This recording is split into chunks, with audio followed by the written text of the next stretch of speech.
Welcome to NTD Newsroom. I'm Don Ma. President Trump on his way to Scotland. He answers reporter questions on Hamas and trade deals before departure. Israel and the United States recall their delegations from Gaza ceasefire talks. What does it signal? We talked to a Middle East affairs analyst. The U.S. criticizes French President Emmanuel Macron's decision to recognize a Palestinian state. The response from Secretary of State Marco Rubio. Deportation flights from a detention facility in Florida known as Alligator Alcatraz are starting.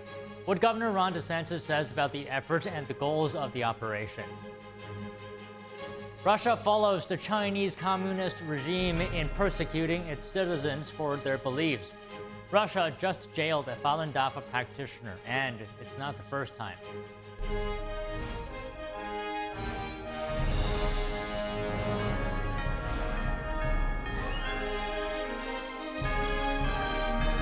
This is NTD Newsroom, live from our global headquarters in New York City. Good afternoon, and thanks for joining us. President Trump is headed to Scotland, where he's set to talk trade with British Prime Minister Keir Starmer and European Commission President Ursula von der Leyen. Just before takeoff, the president answered questions from reporters weighing in on the war in Gaza and ongoing trade talks with U.S. allies. Yeah, Gaza, they pulled out of Gaza. They pulled out in terms of negotiating. It was too bad. Hamas didn't really want to make a deal. I think they want to die, and it's very, very bad. Are you done? And it got to be to a point where you're going to have to finish the job. They really they asked for things. Don't forget, we got a lot of hostages out, so now we're down to the final hostages. And they know what happens after you get the final hostages. And basically, because of that, they really didn't want to make a deal. I saw that. So they pulled out, and they're going to have to fight, and they're going to have to clean it up. You're going to have to get rid of it. The president also took a question on Epstein associate Ghislaine Maxwell. He said he hasn't thought about giving a pardon or a commutation to Maxwell. Here's what Trump said about trade negotiations with the European Union and the trade deal with the UK. I would say that we have a 50-50 chance, maybe less than that, but a 50-50 chance of making a deal with the EU. And it'll be a deal where they have to buy down their tariffs, because they're right now at 30%. And they'll have to buy them down, maybe, or they could leave them the way they are. But they want to make a deal very badly. We want to talk about certain aspects, which is going to be good for both countries. More fine-tuning. And also, we're going to do a little celebrating together because, you know, we got along very well. UK's been trying to make a deal with us for like 12 years and haven't been able to do it. We got it done. Trump said the U.S. will have most trade deals finished by the August 1st deadline, but said negotiations with Canada haven't been going well. He suggested that Canada might have to simply pay U.S. tariffs without successful negotiation. Trump will meet UK Prime Minister Keir Starmer during his 5-day private visit to Scotland. Today, the U.S. Central Command announces that it killed a senior ISIS leader in Syria. The military said it conducted a raid earlier this morning, killing Dia Zaba Musli al-Hardini.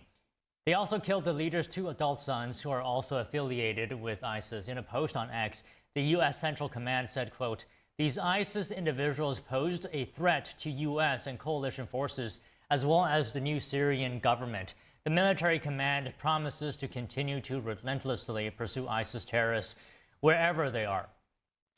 And the United States is recalling the negotiation team working on talks to end the war in Gaza. A State Department spokesperson said yesterday that recent responses from Hamas show a lack of desire to reach a ceasefire. Israeli Prime Minister Benjamin Netanyahu also weighed in.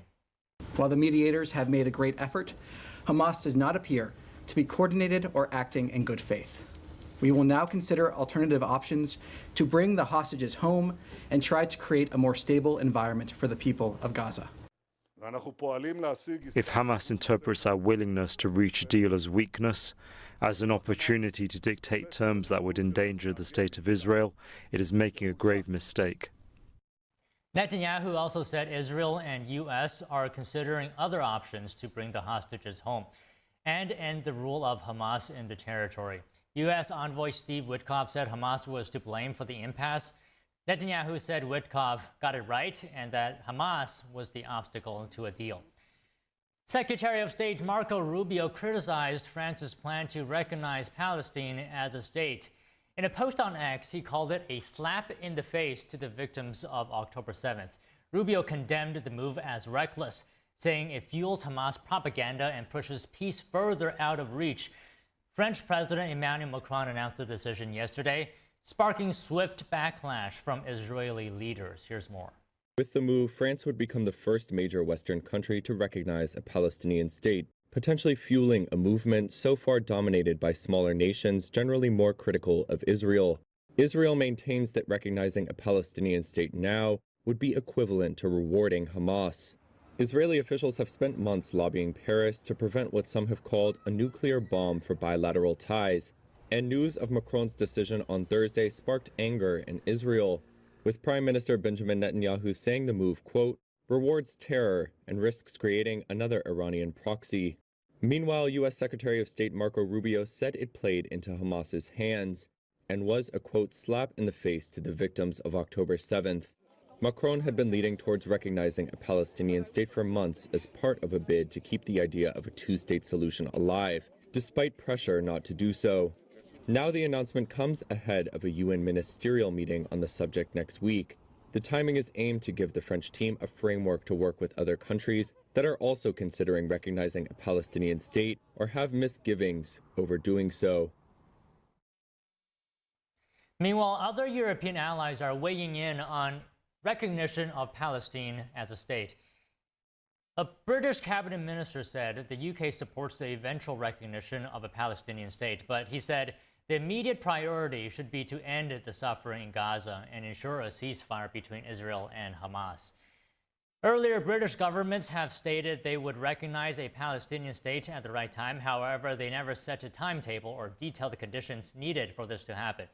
Italy's foreign minister said the recognition of a Palestinian state must concur, or rather occur along with the recognition of Israel by the new entity.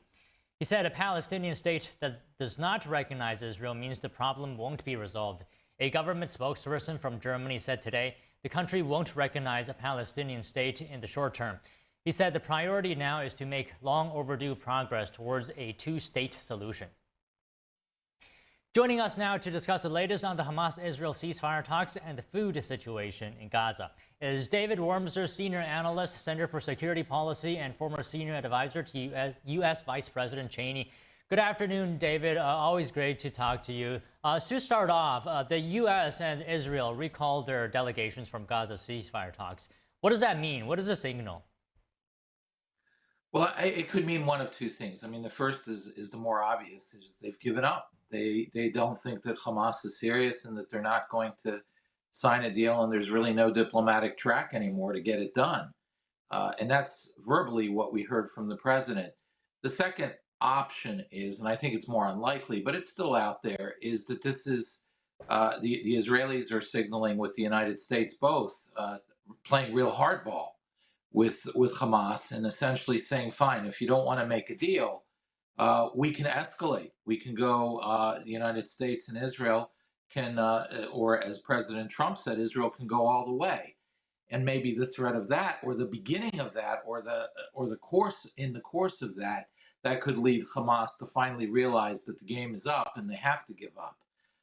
It could mean one of those two things. I think though it's the former. Okay, what are your thoughts on the chances? Which way are you leaning in terms of peace talks restarting again? Yeah, I think that at this point Hamas has gone as far as it's going to go in terms of the diplomatic route. I think that they are going to try to string along the West, Israel, and the United States as much as they can, but they really can't, in their mind, go any further, partly because they answer to people from abroad who have a vested interest in keeping the conflict going, but second of all, because they really don't have any options left in terms of giving up and surviving. The Israelis and the United States have made it very clear that the end of this process is their removal from power, and they don't want to give up power. So I think those are that really leads to the point where Hamas has no more. It's the end of the road here, essentially, for them. So then why not agree to a deal that benefits itself and it will be beneficial for other parties as well? Why doesn't Hamas just do that? Well, I mean, objectively, they're at the end of the road, but they, by the declaration by the French, they feel that maybe they're winning the public affair campaign. So they're not playing for Gaza. They're playing for the larger issue of destroying Israel and destabilizing the West and embarrassing the U.S. government. So for them, they're quite encouraged by this constant focus on what's going on the ground in Gaza with, quote, starvation and so forth as well. So they're encouraged that on the larger question of their role in Palestinian society, and even more, their role in the radical Islamist camp, will be secured by giving up Gaza. So Gaza is only the means for them. It's not the ends. So Steve Witkoff, the U.S. envoy, says, quote, "We will now consider alternative options to bring the hostages home." What does that mean? What are the alternative options? Well, there could be, again, three. First is the one that we've already mentioned, which is that the Israelis escalate and commence to taking over the remainder of Gaza, during which maybe Hamas, realizing that Israel's serious, might give in. The second thing is what obviously commandos. Israel's done that. It's freed some hostages. It's obviously very famous for having done that in Entd and other crises. It could mean that. The third way is simply if Israel occupies, some of the operatives who are holding these hostages may decide to save themselves. It's not an agreement with Hamas. It may be an agreement with local Palestinians that want to save themselves from the consequences of this and their neighborhoods, since the Israelis would go in. Or the fourth option, I said three, but there is a fourth, is that there are Palestinian tribes and families, mafias essentially too, that could intervene and save the day for both sides, and in the process establish themselves as the alternative to Hamas. So there are those options on the table.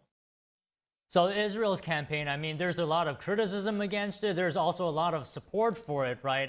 What are the risks and rewards, benefits as well, in Israel continuing a military campaign in Gaza? Well, the risks both for not continuing and doing what they're doing now, sort of a slow grind versus a more escalated campaign. I think what you see, of course, is the risk, first of all, is the killing of the hostages. At any moment when Hamas feels that it might be losing, it wants to split Israeli society as well as simply hurt Israel. So they could kill the hostages. The second thing are the images that you see, starving kids and so forth. While one can go into why those images are even there, many of which are fake, by the way, but some might be real because there might be pockets of hunger. There's no vast starvation. And one can go into the cause. The cause is really that Hamas and the UN are sitting on top of vast deposits of food that the Israelis have left through. But because Hamas uses the food for money and for survival, and they insist on a distribution structure, they want to destroy the American-based distribution structure. And as a result, they're pretending, or they're deliberately enforcing a hunger. Whatever the issue is there, those images do not help Israel. They're a tremendous asset for Hamas and the Palestinian side in undermining Israeli support in Europe. And it's already led to the French declaration, or intention to declare a state, which then loops back and encourages them to keep going. So you mentioned the humanitarian situation in Gaza, and I think it's important to reiterate, and maybe we could get your comments on, when we're talking about whether there's enough food for the people there, the situation, when we're looking at the relevant reports, those images that you mentioned, what should we consider, concerning the reliability of this information, especially given the fog of war, right? The risk of misinformation, that's there, maybe potentially also information coming from sources that might be compromised. So let's get your comments on that. Well, indeed. I mean, almost anybody operating on the Hamas side, even hospitals and NGOs, are there because Hamas sees them as useful. Hamas has shown it really doesn't care that much about the Palestinians themselves. They hide behind them while they're in their tunnels, and the Palestinians are above ground in a war. So they actually are quite encouraged by the propaganda utility of having killed, dead Palestinians and hungry Palestinians. The second thing is they need the food structure in their control because the food is donated for free. They resell it at a tremendous price. So that is the money that Hamas needs to pay its operatives, pay off tribes, and stay in power.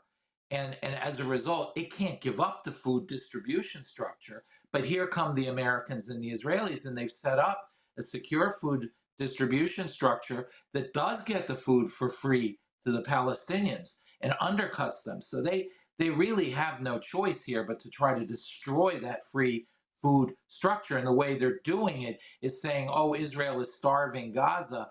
All this food is not getting in.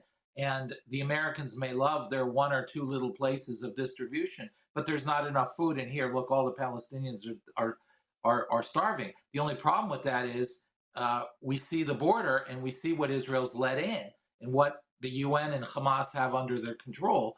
And right now, there's almost 1,000 trucks sitting under their control in Gaza, not being distributed. Your thoughts on the Gaza Humanitarian Foundation's handling of the situation? Well, they've been quite professional. We've had, again, Hamas Health Ministry talks about 10, 20, 30 people being shot at their distribution centers. All these things turned out not to be true, as so much of what the Hamas Health Ministry does say, whether it's the Al-Ahli hospital at the beginning of the war being bombed when it wasn't. And there's really been almost nobody killed by the American company, GHF, under Reverend Moore, or the Israelis who are providing protection for it. And it's been an effective structure. The Palestinians who show up are quite happy about it. They've distributed close to 50 million meals in the last month and a half to two. So it's working. And I would just go with it. Whether they're choosing the right Palestinian tribes or clans, or some would call them mafias, to work with, it's a little bit distasteful, but they are working with some, and one can criticize that, but it's working. Well, all right, David, like I said in the beginning, it's always great to talk to you. Thanks for your time today. Thank you. Coming up, deportation flights from a detention facility in Florida known as Alligator Alcatraz are starting. What Governor Ron DeSantis says about the effort and the goals of the operation. Stay tuned.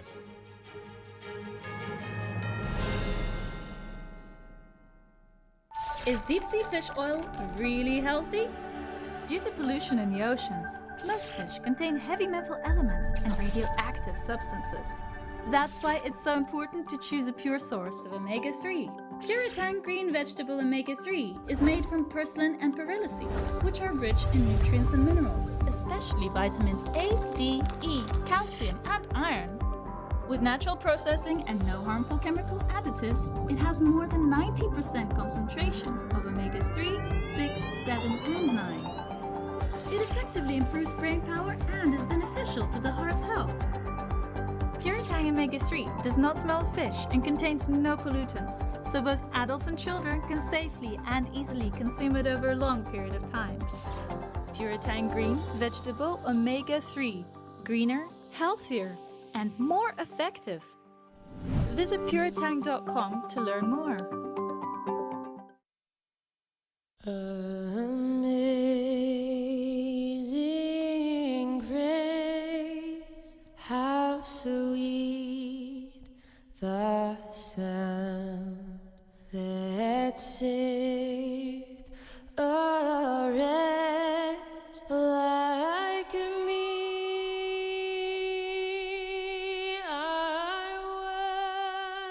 Was lost, but now I'm found.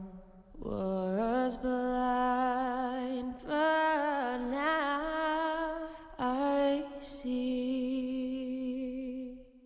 They're just young people, hungry, homeless, and vulnerable. Abused youth often feel safer on the street. Now, more than ever, that's the most dangerous place of all.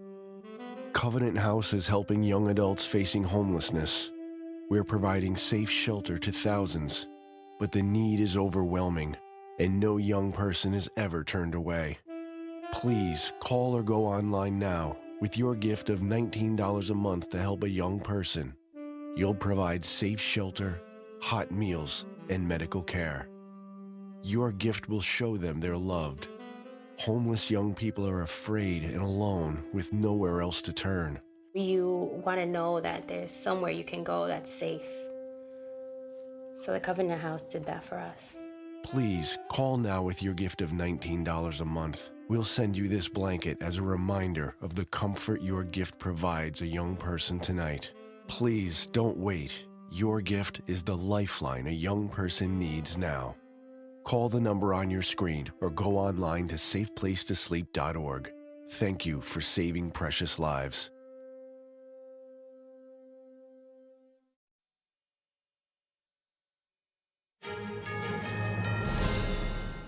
The federal government is starting deportation flights from a detention facility in Florida known as Alligator Alcatraz. Governor Ron DeSantis commented on the operation while speaking in the Florida Everglades this morning. You know, this was never intended to be something where people are just held and we just kind of twiddle our thumbs. The whole purpose is to make this be a place that can facilitate increased frequency and numbers of deportations of illegal aliens. And that is the goal. Homeland Security is operating the deportation flights, so far transferring about 100 detainees to other countries. Alligator Alcatraz is located in the Everglades on the site of the Dade Transition Airport. During the press conference this morning, DeSantis praised how the commercial airplanes can land the facility and quickly deport illegal immigrants to other countries. The center's name alludes to the number of alligators in the area and the former maximum security Alcatraz prison in San Francisco. The facility was built in 8 days over 10 square miles, which equals to over 170 football fields. It features more than 200 security cameras, over 5 miles of barbed wire, and 400 security personnel. The Justice Department filed a lawsuit against New York City yesterday to challenge its so-called sanctuary city laws. The complaint filed in the Eastern District of New York says New York's sanctuary policies have obstructed the federal government from enforcing its immigration laws. It accuses the city of allowing dangerous criminals to remain on the streets committing serious crimes. This lawsuit is one in a long line of complaints the department has filed, including complaints against the state of New York and the city of Rochester as part of an effort to invalidate the sanctuary policies. A spokesperson for Mayor Adams said the mayor supports the essence of the city's sanctuary policies, but he has urged the city council to revisit them so the city can better cooperate with the federal government in dealing with violent criminals. The spokesperson added that so far the council has refused. Meanwhile, the Trump administration has asked the Supreme Court to pause a lower court ruling. It required the administration to restore hundreds of millions of dollars in research grants canceled earlier this year. Last month, a district judge in Massachusetts ruled that the National Institutes of Health violated federal rules. This was after it canceled nearly $800 million in research grants. They were focused on gender identity, diversity, equity, and inclusion. A federal appeals court declined to put that decision on hold. Now the administration is seeking an emergency appeal from the Supreme Court. The administration argues the grants don't align with its policies or meaningfully advance public health. Healthcare giant Kaiser Permanente will no longer provide surgeries to treat minors with gender dysphoria. In its decision, Kaiser cited efforts by the Trump administration to prohibit irreversible gender procedures for children. Kaiser Permanente is one of the nation's largest nonprofit health plans. The company serves more than 12 million members across 8 states. In January, President Trump issued an executive order titled Protecting Children from Chemical and Surgical Mutilation. According to the order, the federal government, quote, will not fund, sponsor, promote, assist or support the so-called transition of a child from one sex to another. Earlier this month, the Department of Justice sent 20 subpoenas to doctors and clinics that perform transgender medical procedures on children. Kaiser said it will continue to offer other treatments, such as hormone therapies. Teenagers are getting new safety features while on social media. Meta said teens will have options to block accounts with one tap, and when chatting with strangers, they'll have more information about the person's accounts. NTD's David Lan reports. Meta, the parent company of Facebook and Instagram, says it's launching new safety features to protect the younger generation. On Wednesday, Meta said that teen accounts will give teenagers more info about who they are direct messaging. This would help point out scammers in the DM chats. Teens will see new options to view safety tips and block an account. They will also see the month and date that an account was created. Older accounts usually mean more trust, as perpetrators make new accounts when their old ones get blocked. I think that would help a lot. I think that would be great. All my children, they're all adults. The youngest one is in her 20s. But if they were younger, I think the sexual predators would be the red flag. I mean, that would be my main concern. More teens seem to be using the new block and report feature in the DMs. Meta stated in June alone, they blocked accounts 1 million times and reported another 1 million after seeing a safety notice, and that 1 in 10 teenagers used the location notice to check where the people they're chatting with are located and if it matches with what they're claiming. Meta said this year their teams removed almost 135,000 Instagram accounts for leaving sexualized comments or requesting sexual images from accounts featuring children under 13. They also removed 500,000 Facebook and Instagram accounts linked to those accounts. These steps come after parents and lawmakers have advocated for safer interactions for youths while online or using social media. David Lam, NTD News, California. An IT fraud scheme that generated millions of dollars in revenue for the North Korean regime. The Justice Department is announcing that an Arizona woman deceived top U.S. companies into hiring remote North Korean workers. Christina Chapman of Arizona was sentenced to 102 months of imprisonment for conspiring with North Koreans to infiltrate U.S. companies, including Fortune 500 companies, with the goal of creating revenue to send to North Korea for their munitions development. So North Korea's munition department has trained and deployed more than 3,000 workers in information technology or IT skills so that they can then commit fraud on companies in the United States to generate revenue for the North Korean regime. The Justice Department explains how the fraud was carried out. North Korea used stolen or fraudulent identities of 68 U.S. individuals to set up fake online personas. Then the communist regime got remote work positions with 309 companies, including Fortune 500 companies in the U.S. The companies were deceived into believing the workers were in the U.S. when they were in fact in North Korea.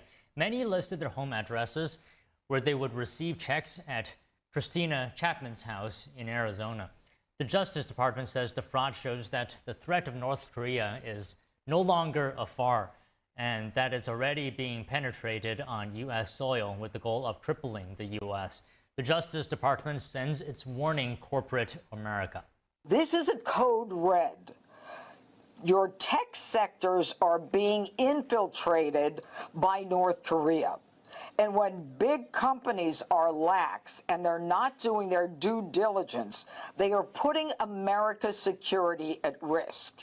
And it's time for the big corporations to step up for employee verification, which went through a change as a result of COVID, where there is this lax kind of overseeing of who employees are.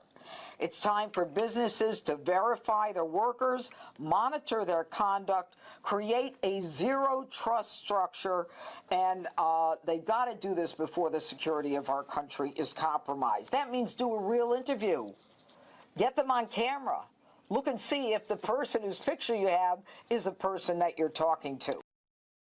A first-of-its-kind California law got shut down by a federal appeals court yesterday. A federal appeals court has ruled California can't require background checks for the purchase of ammunition. The court said the first-of-its-kind law is unconstitutional and that it violates the Second Amendment rights to bear arms.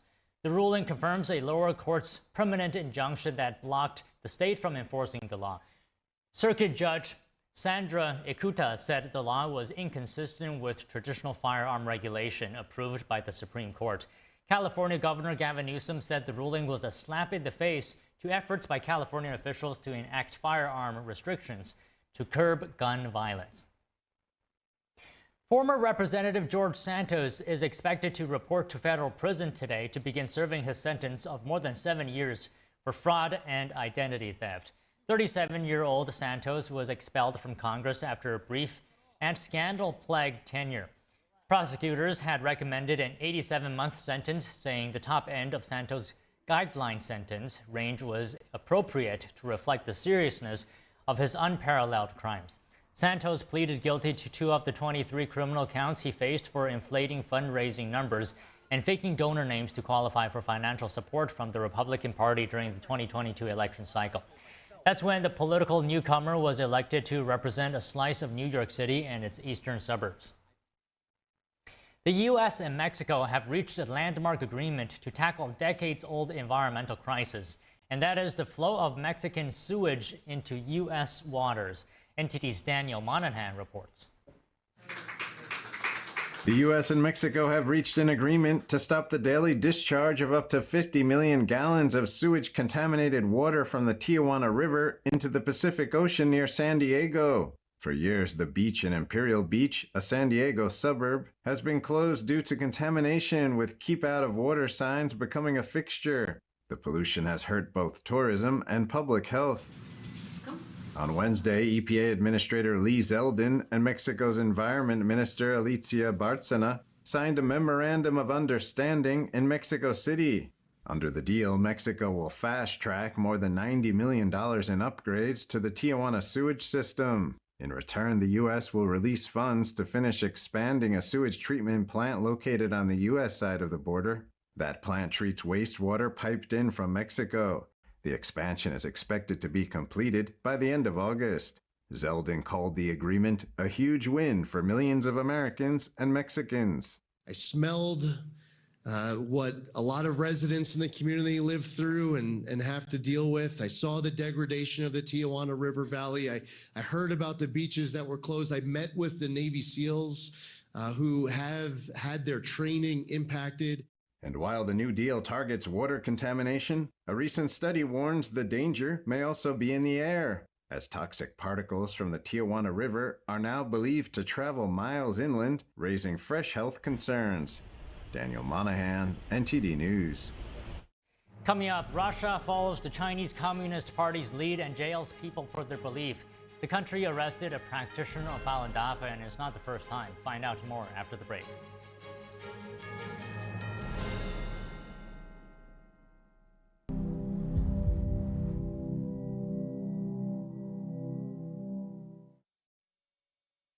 My name's Stacy, I'm 57, and I was adopted in 2020. We were adopted in 2019. And we were adopted in 2021. We had a house, and it sounds crazy, but it wasn't a home. The one thing that Jake and Emma brought is it became a home. When I met Dakota, he had just turned 14. You weren't there for the first this and the first that. I missed the first words, but we got a lot of other firsts. Watching her say, oh my God, I cannot believe I got my license. And she's like, I passed. And I'm like, girl.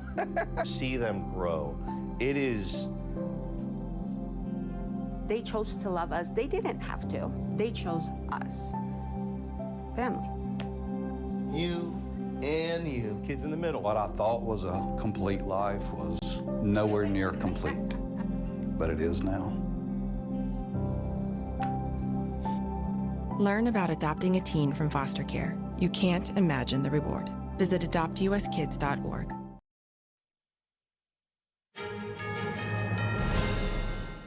Russia has followed the Chinese Communist Party's lead and is persecuting its citizens who practice Falun Dafa. a mind-body cultivation practice also known as Falun Gong. Those who practice have faced over 2.5 decades of persecution in China, including the forcible harvesting of their organs. Joining us now to discuss further is Levi Brody, Executive Director of Falun Dafa Information Center. Levi, good afternoon. Thanks for joining us to talk about this. So what are your first thoughts on the persecution in Russia? How did it begin? Well, the first thought, I think, is it's a shame that Beijing's influence is reaching into Russia and other countries, because clearly that's what's at play here. That's the only reason Russia or any other country outside of China would take these kind of measures to Falun Gong people, people who peacefully meditate. How is the severity in Russia of this persecution, what it's doing there compared to China? Well, it's nothing compared to China, really. I mean, Russia, like over 100 countries around the world, have people who practice Falun Gong and do so freely and peacefully. But as Russia, I guess, has tried to curry favor more and more with Beijing, we have seen in recent years them taking some acts that are unprecedented outside of China, trying to take organizations that are Falun Gong organizations and try and deem them illegal, ransacking people's homes, these kinds of things. So these are the kinds of activities we were starting to see in Russia a few years ago, and they've all obviously escalated dramatically with sentencing people to actually prison for being a Falun Gong practitioner. So you're saying that Russia wants to improve its favor with the Chinese Communist Party. So it begs the question, at least in my mind, maybe you can comment, is this more symbolic than actually Russia wanting to do this itself? Well, the indication of that is, and of course, I'm not in the back rooms of government, folks in Russia, but the indications are that's the pattern, and that is the pattern generally when dealing with Beijing. One way to curry favor with Beijing is to go after the dissidents of China, the voices that China wants, the communist regime wants to silence, and Falun Gong is at the very top of that list. And, again, initially, some of the things we saw in Russia, they were correlated to, for example, visits from the CCP leader, Xi Jinping. Just before he'd come into Russia, stuff would happen against the Falun Gong. So it does seem very tied to trying to curry favor with Beijing. Would you characterize as the recent actions that Russia is doing more towards, isolated or widespread or somewhere in between? Well, I think it's somewhere in between. I mean, initially, going back to about 2011, they tried to ban the main book, Zhuang Falun, of Falun Gong, but there wasn't really any more activity beyond that for several years. And then they started again ransacking homes, trying to delegitimize, volunteer organizations that help people, organize themselves to meditate in the parks, something as simple as meditating in the parks. And so they're now starting to go after Falun Gong associations, and now, of course, ransacking homes, taking people to detention centers and throwing people into prison. And the sentence that just happened, I mean, that was, I think, the third or fourth sentencing. We saw two other sentences, one earlier this year and one at the end of last year. So they are now starting to actually put people into prison for practicing Falun Gong. So we cover the news every day, and you're saying this has dated back a while. So why is it back in the spotlight now? Is there an escalation, would you say? I think there is. I mean, specifically, a woman was sentenced to 4 years in prison just a few days ago in Russia. And I think that's this week why it's in the headlines. But again, there was a sentence earlier this year and one at the end of last year. And I think a total of 8 practitioners around the country in Russia have been detained, again, just for being practitioners of Falun Gong. I think another reason it's also in the news is our government is condemning it. The State Department, the U.S. Commission on International Religious Freedom, both of them came out with statements in the last, I think, 36 hours, condemning this and telling Russia not to do this kind of thing. Is there any consequences that Russia may face for this? Well, I mean, they're already facing condemnation, and that is one thing that's going on. I mean, some of the voices in Washington, D.C. are saying that Russia should be redesignated as a country of particular concern. And so I think these types of things are already in play and are very appropriate given what Russia is trying to do to people who are just trying to meditate and peacefully practice Falun Gong in Russia. So you said earlier that it's somewhere in between isolated and widespread, the recent actions in Russia. Where would you say the trajectory is going? Well, I think it depends on two things. One, just how much favor Russia wants to curry with Beijing, and perhaps as important or more important is what is the international response? Because again, this is not just about Falun Gong. I think when you have to look at the broader issue of what is the ability of Beijing to dictate their repressive tactics onto other countries and have those countries take those tactics. I mean, I think we really have to look at what is the strategy here, what is the playbook, and the United States, other democracies around the world need to recognize that this is something very dangerous, and that we all need to stand up and put pressure on Russia to not do this to Falun Gong, but again, more broadly, to not have any country say, I want to curry favor for Beijing, and therefore I'm going to violate my own laws and go against my own people just to do that. I think this is a bigger issue, and we all need to take that seriously. Right, and on the point of standing up, what are practitioners doing in Russia in light of this? Well, I don't have a lot of contact with the folks in Russia. I mean, obviously, there's a great amount of concern. I'm not sure there's something they should be doing anything differently because, again, they weren't doing anything wrong. This is a peaceful meditation practice. They're organizing themselves to meditate in the parks, study the religious teachings of Falun Gong. And, I would hope that they were continue to do that and do that without being harassed by the Russian government. Now the Russian government sees that there's an international backlash to this kind of behavior. I'm wondering if there's a connection because in recent times, we've reported on how the CCP is engaging in transnational repression. And now we're hearing these stories coming out of Russia. Is there a connection there? I think there is, and I think it's interesting to see the way it plays out.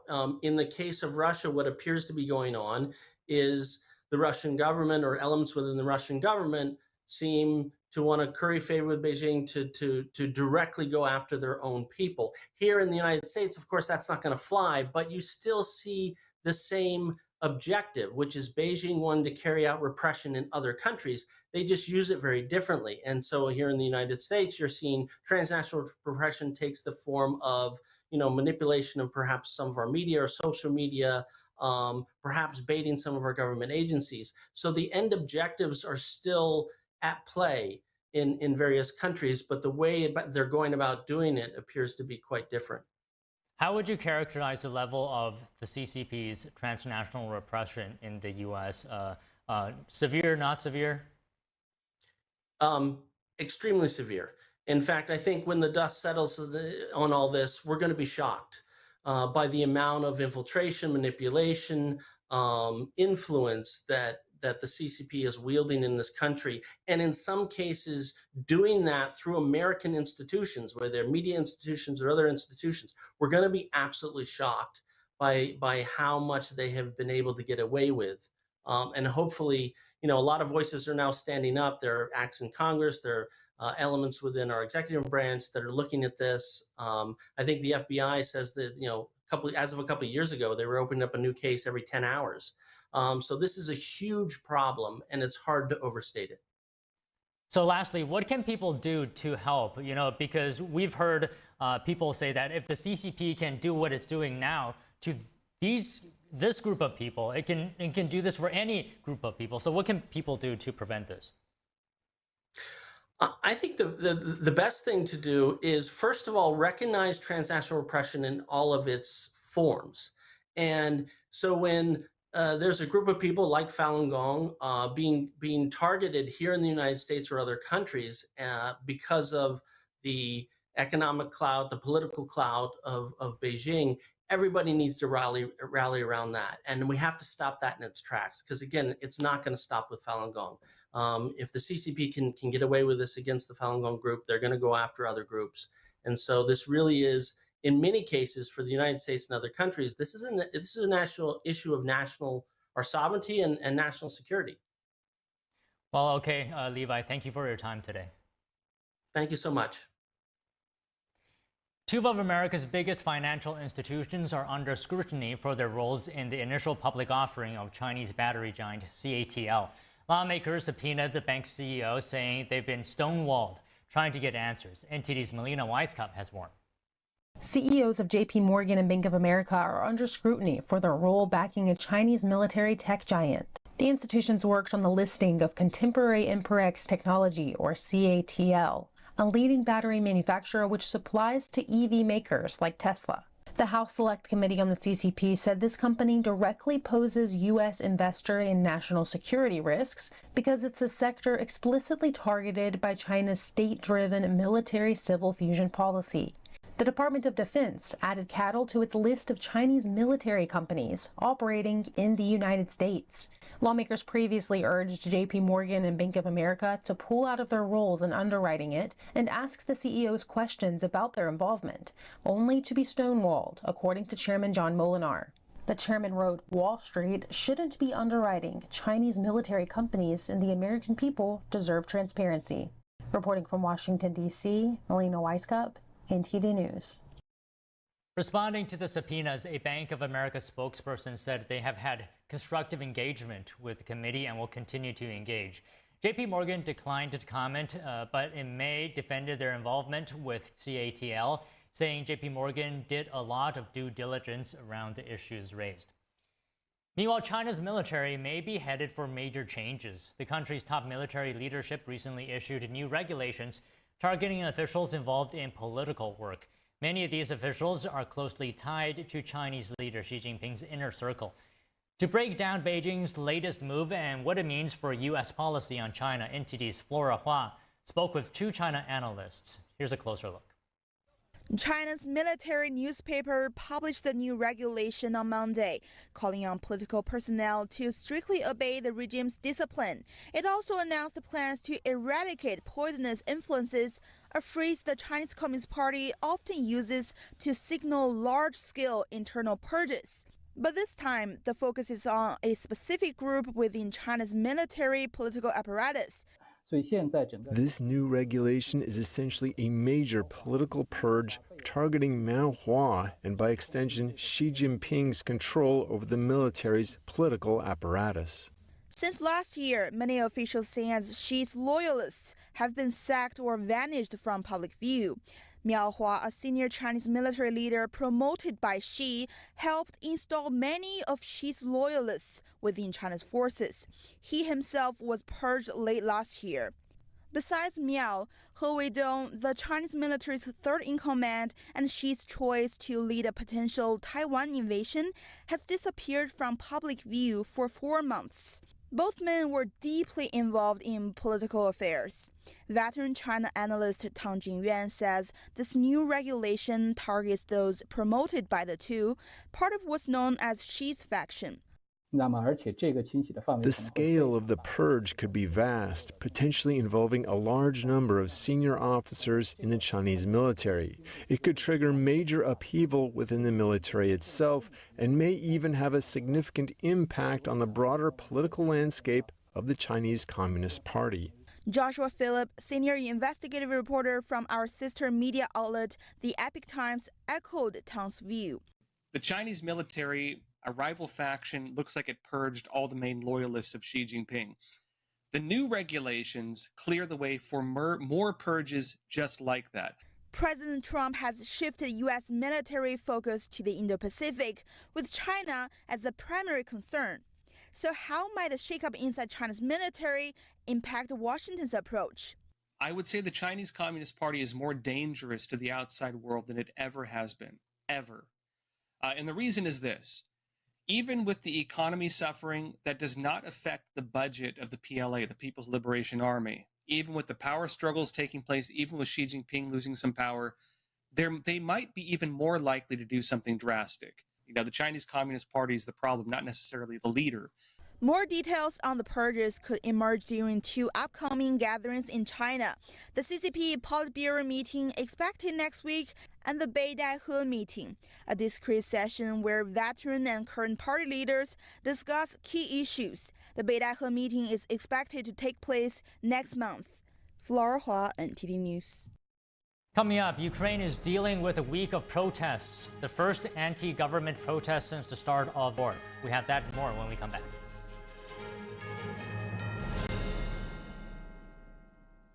Shenyun Creations, the streaming platform from Shenyun, featuring world-class dance, past programs, and all original music.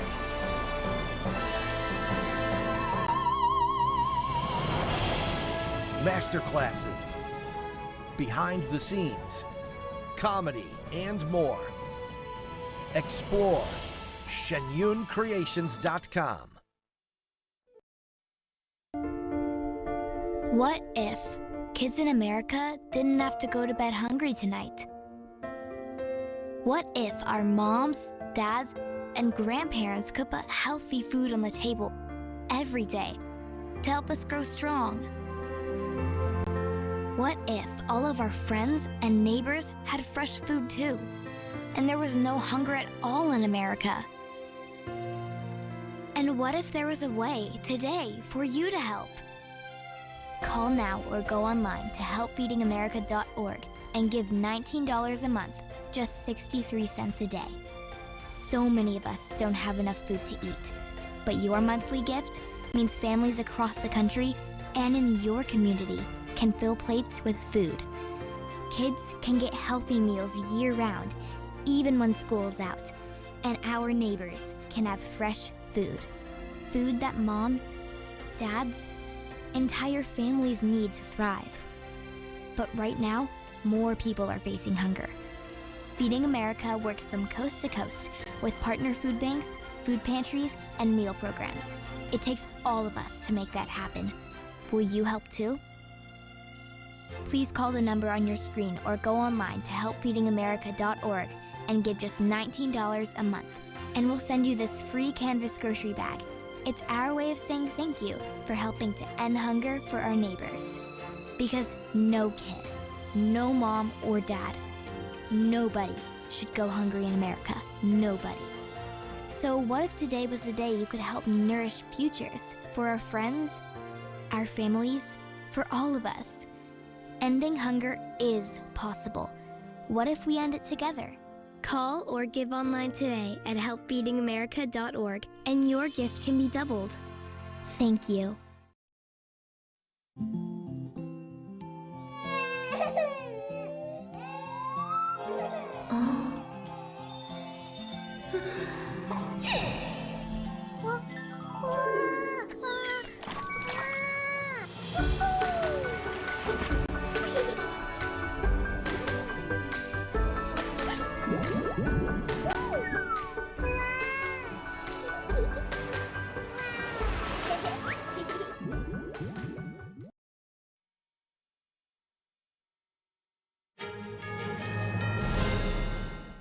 South Korea's industry minister and top trade envoy are meeting Commerce Secretary Howard Lutnick in Washington.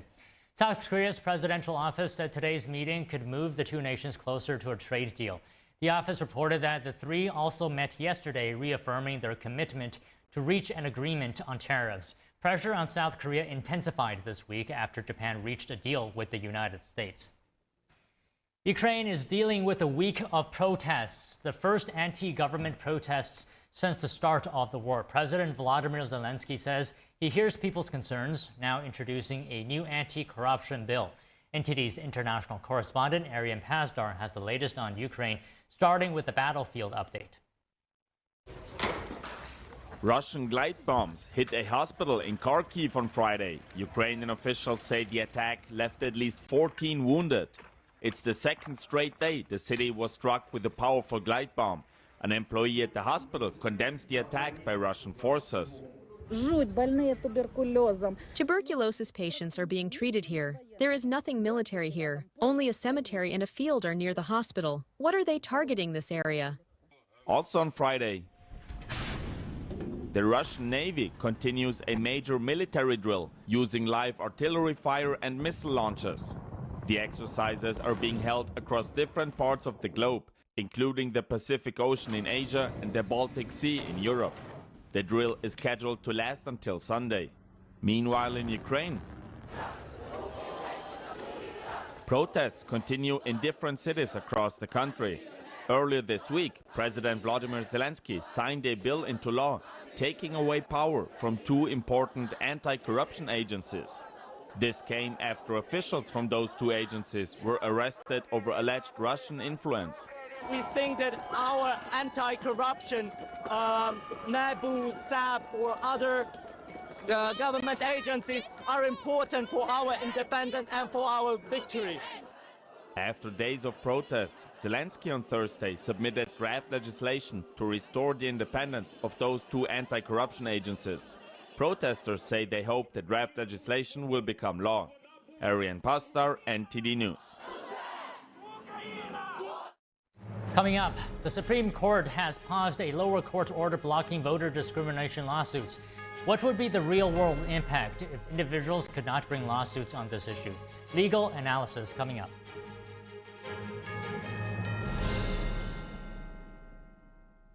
Discover the ancient secret to vitality and longevity with Puretang Black Ginseng. Crafted from premium 6-year-old Korean ginseng, each root is carefully nurtured for over 2,260 days, undergoing a traditional 9-round handcrafted process of steaming and drying to unlock full potency and absorption. Experience pure, natural energy with Puretang Black Ginseng. Order now at puretang.com. I didn't ask to lose my mother or to be abused at 5 years old. I didn't ask to be kicked out of my house with nowhere to go. I didn't ask for any of this. But I did ask for help, and Covenant House was there. Thanks to their love and support, and to generous people like you, I got what I needed to take control of my life.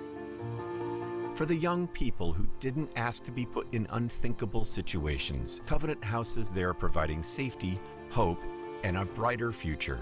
Call or go online now. For a gift of only $19 a month, just 63 cents a day, you can provide hot meals, safe shelter, medical care, and love to more than 2,000 young people who sleep at a Covenant House every night. 1 in 10 young adults will experience homelessness this year.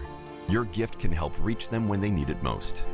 I didn't ask for my parents and my family to disown me. I didn't ask to end up in a homeless shelter. The beauty of it all is that I found Covenant House. The need is overwhelming, but your monthly support will make sure no young person is ever turned away. Call or go online right now to safeplacetosleep.org with your gift of just $19 a month. With your monthly donation, you'll receive this soft, comforting blanket as a reminder of the warmth and safety your gift will provide a young person tonight. Covenant House